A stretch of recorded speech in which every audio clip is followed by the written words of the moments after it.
What's going on today, guys? Primal Sabbath here, and today we're going to be taking a look at the Generations Pulse slash Target slash some other shop overseas exclusive, Generations Redwing. I guess this is I don't know if this is the Generation Selects. I really don't know what they're calling these now. It's the same thing as like the G2 Megatron that was released a few months back, and we kind of took a look at that on this channel too. I kind of view these as like, you know, the collector's club replacement sort of things. That's just kind of how I see them. I don't know, like I don't think they're the selects. Like there's the Ricochet and the Red Swoop that I'm probably not gonna pick up. Ricochet I might, but the Red Swoop definitely I won't. But like I don't know. I guess, yeah, I think they even come in these like brown mailers, which is kind of why I'm likening them, I think, more to those exclusives. But anyways, this is Redwing. It shows up, like I said, again in a brown mailer, so you got that, which is pretty cool. Again, it just reminds me of the old figure subscription service stuff, which I really do dig. And speaking of figure subscription service, this is based off of a character that showed up in a Fun Publications comic. I think it may have been the second part of maybe it was the first part of Machine Wars. I really can't remember, because Machine Wars was kind of split up between two. It was Termination and something else, and I can't remember it, but it had a lot of the figure subscription service 3.0 guys in it, I think. But anyways, it is not the classic Seeker mold, obviously. It's based off the new Siege Tetra Jet. And this is kind of my first time handling this mold, and I dig it, all things considered. I think they did a really good job, and I was kind of against the whole Tetrajet thing at first, and maybe that's just because of like the Impossible Toys thing. Like, I don't know, I was just like, Tetrajet. But it's pretty neat. I like how this sort of weathering paint, instead of them going, I don't know if it's the same color on like the Starscream, Thundercracker, and Skywarps. I know like some of the same weathering, which is, you know, these will become the robot legs, obviously, and the arms there, like that may still be the same, but it's kind of like a brownish red, and it looks like blood splatter, which is really, really cool and also funny considering the character's name is Redwing. So eat your heart out, maybe that's poor taste, I don't know. But anyways, it is pretty cool. It's pretty cool jet mode. Even with the evident robot chest on the back, I mean, like you could tell, like that's the chest of a Seeker. It still looks pretty cool. You can kind of sort of believe that these are little boosters, and again, you got some more boosters here, then these three up here. So I would suspect he goes pretty damn fast. I'm not caught up on the Transformers comic book, the current one. I think I'm 2 issues behind. So I don't know even if Starscream has popped up yet, but having this has really tempted me to pick up Starscream, chest issues and all. But this one is minus the issues, at least my copy is, of course. And I really do like the way this looks. I got it for my BotCon 2013 /2010 figure subscription service 3.0 display. You may be kind of after it for different reasons. Maybe if they do those same 3 Seekers that BotCon did, it'd probably fit in a little bit better, but that's something we will talk about. I do have a single comparison for robot mode, but it does look pretty cool. I like it. Overall, it's you know, the more of these, I guess, kind of exclusives that I get, the more I'm tempted to maybe pick up the retail counterpart. Like I got the G1 Megatron, after I reviewed the G2 version, so maybe we'll see. I don't know. Like, I'm not a big Seeker fan, but I may at the very least pick up that Starscream, and there's more of a reason to pick up that Starscream once we do get into the robot mode for this guy. But as you can see, purple Decepticon tampos on each side, which is pretty cool. I kind of would have. I mean, I don't know. I haven't really handled the Starscream in person, but if they were like here on the wings, like traditionally, I think I would dig it a little bit more. But, you know, I mean, that's just a minor complaint. You can see you got some white paint apps all under here, which is pretty cool. But other than that, this is pretty much it for the alt mode. I like it. I like the Cybertronian modes and things like that. It lets them kind of like cheat, I guess, in terms of, you know, them not having to look like anything on Earth, and I dig that. I always dig that. That's what I really liked about the Transformers Cybertron / Galaxy Force line. It's what I liked about the pre-Beast Wars stuff. I think it'd be neat if we got some pre-Beast Wars stuff out of Siege. I think that would be pretty cool as well. So anyways, let's get this guy into his robot mode, and we will continue on from there.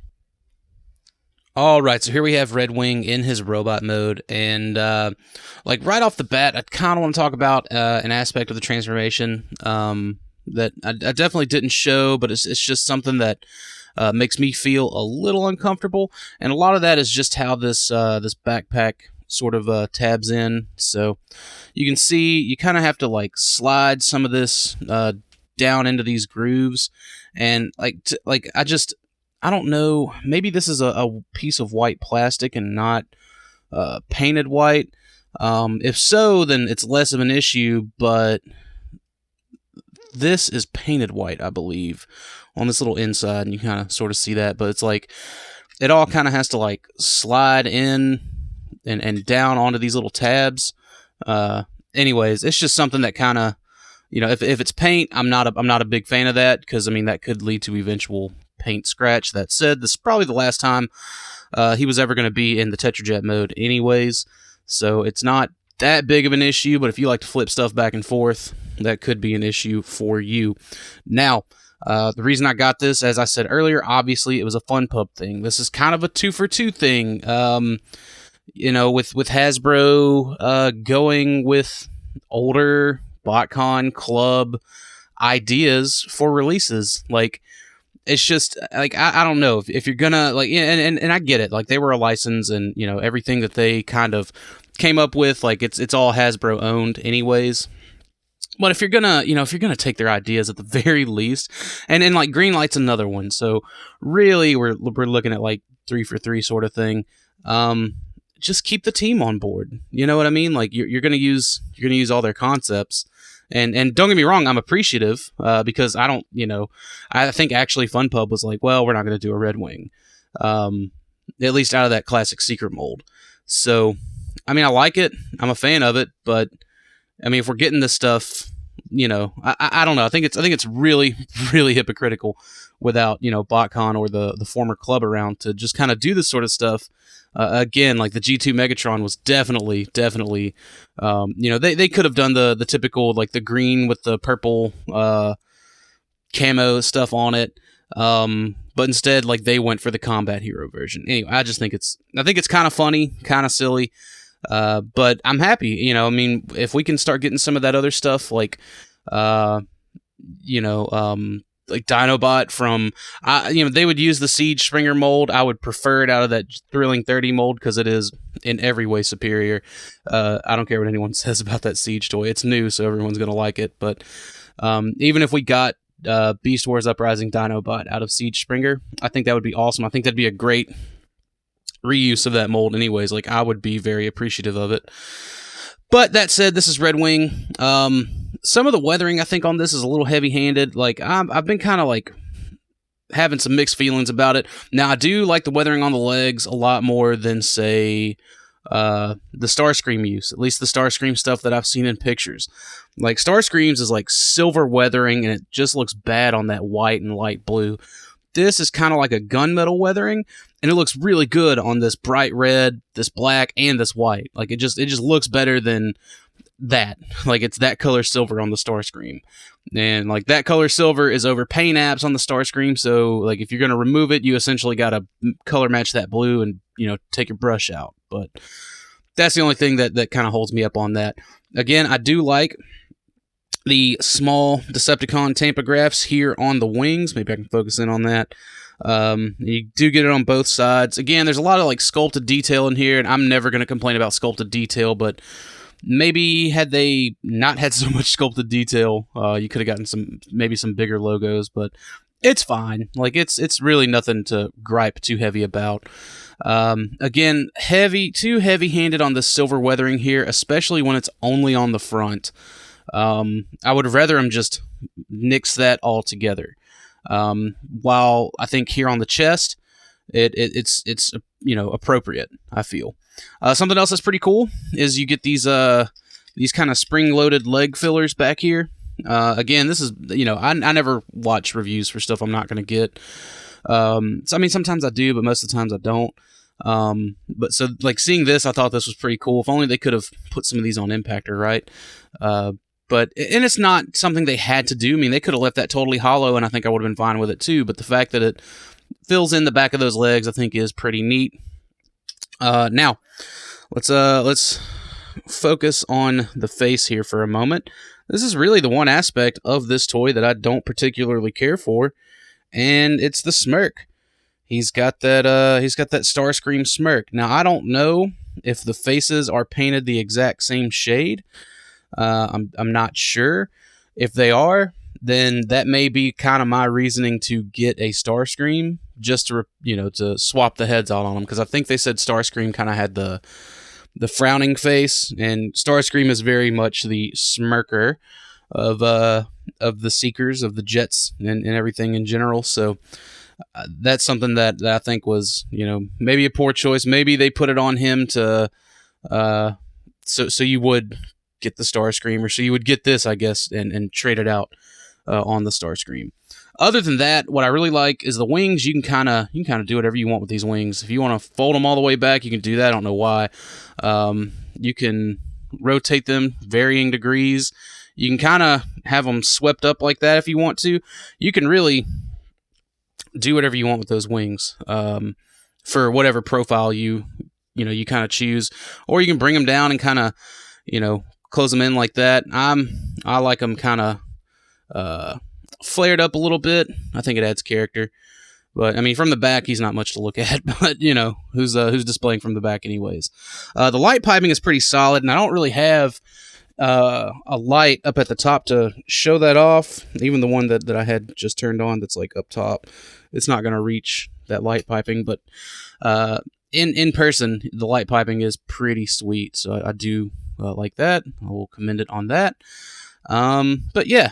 So also, these little guns, they were pegged in under the wings. If you want to, you can hold them. That's just kind of a like a Seeker toy thing. I mean, even the classic Seeker could do that with their shoulder launchers. But of course, he's a Seeker, so I'll leave him up on the arm. That being said, though, let's bring in a comparison. This is probably my favorite Seeker that the club made, and they have had their hands on that Seeker mold a lot. But this is where like maybe if the Voyagers, and I know people are complaining about like smaller size toys nowadays and yada yada yada, but maybe if the Voyagers could have been just a little bit smaller, or at the very least the Seeker mold could have just been a little bit smaller, to kind of fit in with this a lot. Because like this is going with my Rainmakers, which is essentially like I have them and Nacelle here all sort of like on the same shelf. So it'll fit, I guess. It'll work maybe. And I mean, they're Rainmakers, so you could argue that they're gonna be kind of the B-listers anyways. Maybe they would be smaller than the main three, or whatever. But I don't know. I just kind of, I wish something. I wish they would have been a little bit closer in size. But that's that's me. That's my kind of personal thing. I don't know what anyone else or how anyone else will display their Redwing, but I know a lot of us that do still have all these old club toys. Like that's kind of our thing, and that's I feel typically where folks will want to place their Redwing. Other than that, man, it's a solid figure. Like I really can't give it any faults. Everything pegs in, it stands, it's fine. It's not top heavy, not back heavy, whatever. I dig it, man. It's I kind of like, the more I'm getting of these exclusive Siege toys, the more I'm regretting not picking up the main line. But the more I look at what getting all that's out there in the main line is going to cost me, I'm just like, well, that's 3 Masterpiece Black Arachnias essentially. And I went to Hasbro Pulse, and I added all the stuff that I wanted to my cart, which is essentially just not the Voyager Megatron or Voyager Prime. and everything came out to like $360, I think, and that would be a free shipping, which I guess isn't terrible, but yeah, man, it's a tough call because they are pretty fun toys, despite kind of like production or promotional images just really didn't do these things any favor. But that's enough rambling on. That's it for Generations War for Cybertron trilogy. Maybe it's Select. Okay, yeah, it is Generation Selects. Redwing, that's his name, Redwing. So, anyways, thank you all for watching. Hope you enjoyed this, and I will catch you all later.